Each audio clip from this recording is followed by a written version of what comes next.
Ons hulp is van die Here wat die hemel en die aarde gemaak het, wat elke dag dieselfde bly en wat vir ons krag gee in alles wat ons nodig het. Amen. Geliefdes in die Here Jesus, genade vir julle en vrede van die Vader en die Seun en die Heilige Gees. Die samevatting van die wet, dikwels in die Bybel, en die bedoeling is om ons net weer elke Sondag bietjie die stof af te vee, dat ons onthou wat die Here van ons verwag. In Romeine 12 staan daar, die liefde moet opreg wees. Iemand het gesê, dit moet nie plastiek wees nie. Verafskiet wat sleg is en hou vas aan wat goed is. Betoon hartlike broederliefde teenoor mekaar en bewys eerbied teenoor mekaar. Wees mekaar daarin tot 'n voorbeeld. Moenie in julle toewyding verslap nie. Bly altyd geesdriftig, dien die Here. Verbly julle in die hoop, staan vas in die verdrukking, volhard in die gebed. Help die medegelowiges in hulle nood en lê julle toe op gasvryheid. Seën julle vervolgers, ja seën hulle, moet hulle nie vervloek nie. Wees bly saam met die wat bly is en treur saam met die wat treur. Wees eensgesind onder mekaar. Moenie hooghartig wees nie, maar skaar julle by die nederiges. Moenie eie wys wees nie. Moenie kwaad met kwaad vergeld nie. Wees goedgesind teenoor alle mense. As dit moontlik is, sover dit van julle afhang, leef in vrede met alle mense. Vergewe hy ons sondes en maak weer van ons 'n skoon bladsy. En kom ons bely saam ons geloof.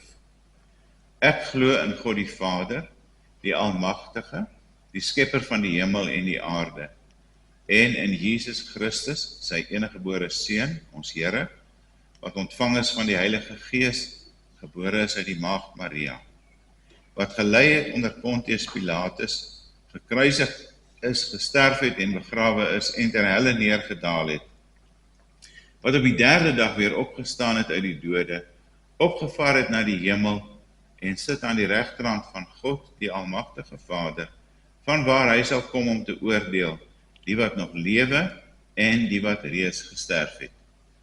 Ek glo in die Heilige Gees. Ek glo aan 'n heilige algemene Christelike kerk, die gemeenskap van die heiliges, die vergifnis van sondes, die opstanding van die vlees en 'n ewige lewe. Die skriflesing gaan op die bord kom, maar as jy graag in jou eie Bybel wil kyk, jy's welkom. Kom ons bid saam. Hemelse Vader, vanmôre saam met al die miljoene heiliges oor die wêreld, roep ons op U opnuut aan as die almagtige Skepper God. U wat al die sterre en planete, die son, die aarde, alles gemaak het. En U wat nog steeds elke dag sorg vir die pap op ons tafel. Aan U bring ons al die ere. En Here, saam met hierdie gemeente en saam met miljoene gelowiges oor die wêreld, wil ons vanmôre vir U eer en vra, asseblief Here, as ons nou voor U woord buig, dan wil ons sê dat U woord sal waarmaak, dat waar 2 of 3 in U naam by mekaar is, daar is U in hulle midde. U wat hier is, seën ons hier asseblief, en laat ons met 'n jubeling in die hart uitgaan, om te doen wat U gevra het. Amen.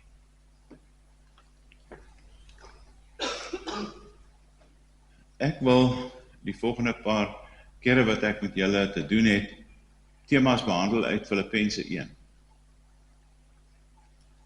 Van Paulus en Timotheus, dienaars van Christus Jesus, aan almal in Filippi wat deur Christus Jesus aan God behoort, met hulle ouderlinge en diakens, genade en vrede vir julle, van God ons Vader en die Here Jesus Christus. Ek dank my God elke keer as ek aan julle dink, en al my gebede bid ek altyd met blydskap vir julle almal. Omdat julle van die eerste dag af tot nou toe saamgewerk het aan die verkondiging van die evangelie. Dan kom ons teks. Ek is veral ook daarvan oortuig dat God, wat die goeie werk in julle begin het, dit eindtyd sal voer, en dit sal voleindig op die dag wanneer Christus Jesus weerkom. Dis ook heeltemal reg dat ek so oor julle almal dink, omdat julle my na aan die hart lê. Julle deel immers almal saam met my in die genade wat God my gee, sowel in my gevangenskap, as in my verdediging van die evangelie en die bevestiging van die waarheid daarvan. God is my getuie. Hy weet hoe ek na julle almal verlang met die liefde van Christus Jesus in my hart. Ook bid ek dat julle liefde al hoe meer sal toeneem in begrip en fyn aanvoeling, sodat julle die dinge sal onderskei waarop het werklik aankom. En dan sal julle op die dag wanneer Christus kom, onberispelik en sonder blaam wees. En deur Jesus Christus sal julle geheel en al in die regte verhouding met God wees, tot sy lof en eer. Ons teksgedeelte, ek is veral ook daarvan oortuig dat God, wat die goeie werk in julle begin het, dit eindtyd sal volvoer, en dit sal voleindig op die dag wanneer Christus kom. Ek wil dit saam lees met 1 Tessalonisense 5 vers 23. Mag God wat vrede gee julle volkome aan hom toegewyd maak. Hy wil die werk klaarmaak, en julle geheel en al, na gees en siel en liggaam, so bewaar dat julle onberispelik sal wees, wanneer ons Here Jesus Christus weerkom. By geleentheid het iemand 'n seminaar gehou vir getroude mense, en kyk al hierdie kritiek, julle weet ons wat man en vrou vir mekaar sê. Toe sê ek wil hê, die een van julle wat volmaak is, moet hier by my kom staan, hier voor op die verhoog. En na so stilte, toe kom daar so 'n maar mannetjie aangestap, en hy kom stap hier. Hy sê, wil jy vir my sê, jy is volmaak? Hy sê, nee, maar ek staan hier namens my vrou se eerste man. Wie van julle is volmaak? Ons is almal nog work in progress.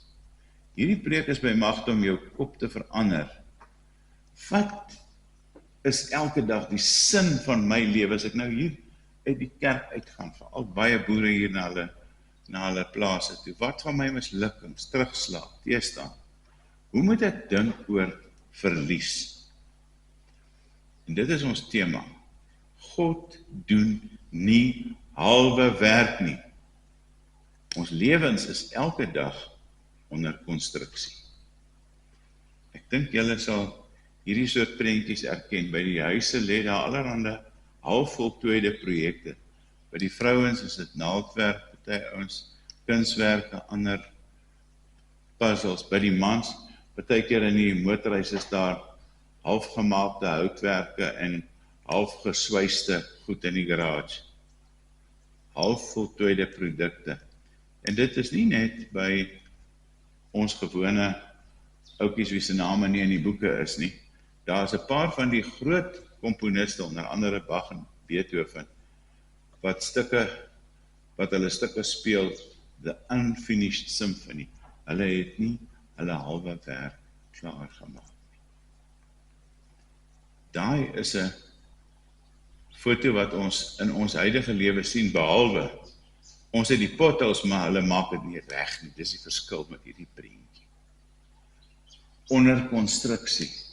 Die werk, work is in progress. Julle het ons al gesien, as mense nou party van die paaie ry hierdie ligte, stop ry. Een oukie het so niks gedoen nie, net so vir die televisie gelê. En sy ma sê van, wat gaan jy eendag word? Hy sê, ma, ek gaan 'n stoprybeampte word. Wil net sit en halwe werk doen. 'n Christen se lewe is nie een soliede oplyn nie, ook nie een soliede aflyn nie. Dit begin by ons geboorte en dan gaan dit 'n tyd sekere goed. Luister maar as julle nou hierdie programme luister van die bekendes, wat Hannes aan huis of Kwella of wat ook al is, dan sê hulle dit goed gegaan en toe, sê nou maar, toe is my ouers uit mekaar uit, toe is ek in 'n dip, toe het ek by hierdie ene groot geword, toe het dit goed gegaan, toe het ek met slegte maats te doen gehad, dit partykeer so 'n op en af grafiek. Maar vir 'n Christen loop daai grafiek die hele tyd op. Ja, hy het sy oppe en sy affe, maar hy loop boontoe. Ons lewens is elke dag onder konstruksie, want God doen nie halwe werk nie. Onthou met die skepping, toe het God gekyk na alles wat hy gemaak het, en dit was baie goed. En nou, Filippense is soos 'n toebroodjie om dit te beklemtoon. Aan die begin sê hy, genade en vrede vir julle van God ons Vader en die Here Jesus Christus. Met ander woorde, die Here wil met julle werk. Aan die einde, die genade van die Here Jesus Christus sal by julle wees. Intussenin is ons elke dag soos kleipotte wat gevorm word na die beeld van die pottebakker, van wat hy vir ons in gedagte het. Nie wat ons dink nie, wat hy vir ons dink. Paulus gee in die Bybel vir ons 'n prentjie van sy produksiepad. Dit begin van huis uit.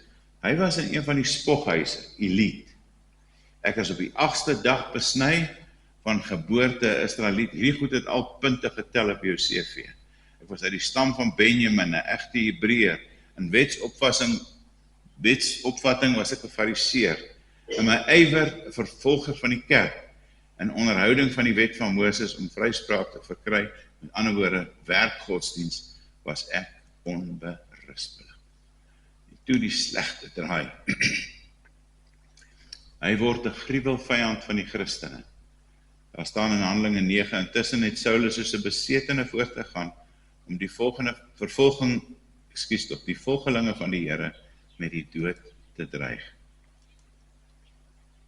En dan kom sy radikale bekering op die Damaskuspad, en toe hulle hom daar optel en hy nie kan sien nie, het hy 'n paar dae by die gelowiges in Damaskus gebly, en dadelik in die sinagoges begin verkondig, dat Jesus die Seun van God is.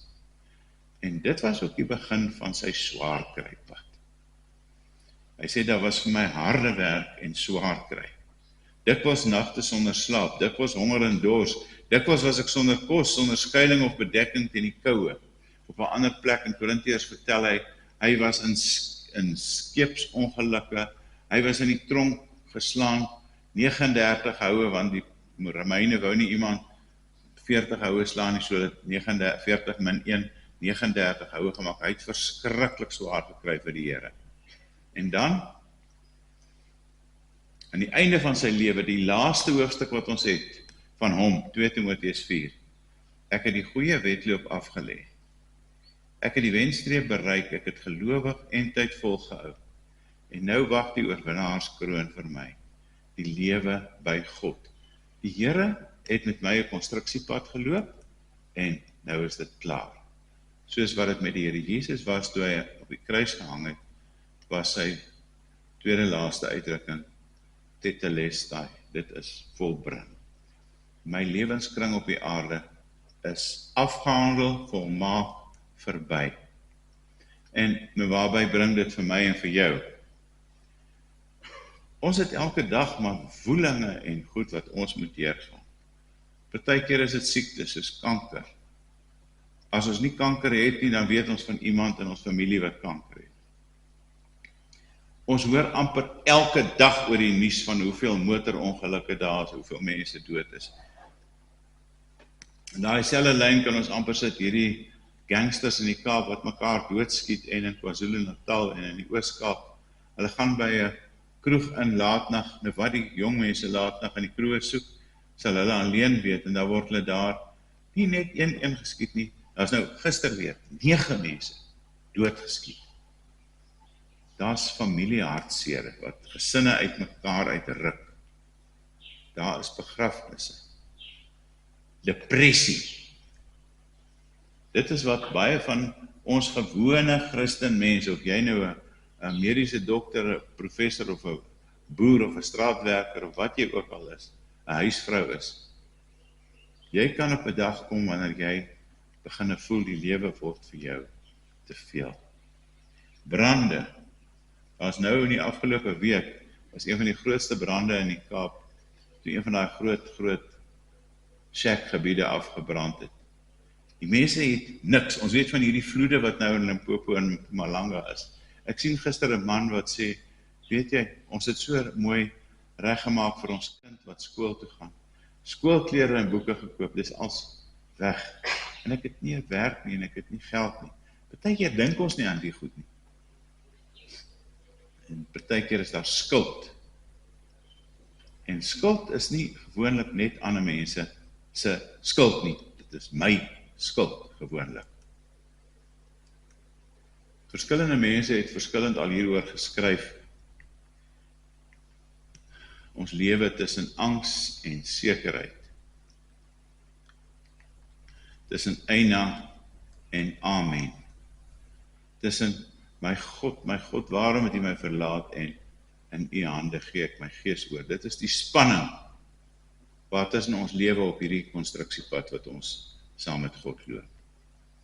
En Paulus vergelyk lyding en met geboorte in Romeine 8.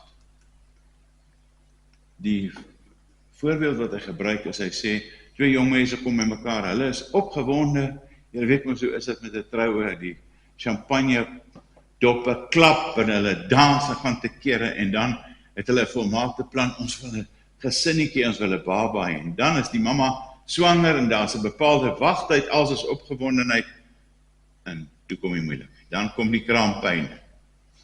En hulle sê ons mans weet nie wat dit is nie, behalwe as jy al 'n niersteen gehad het.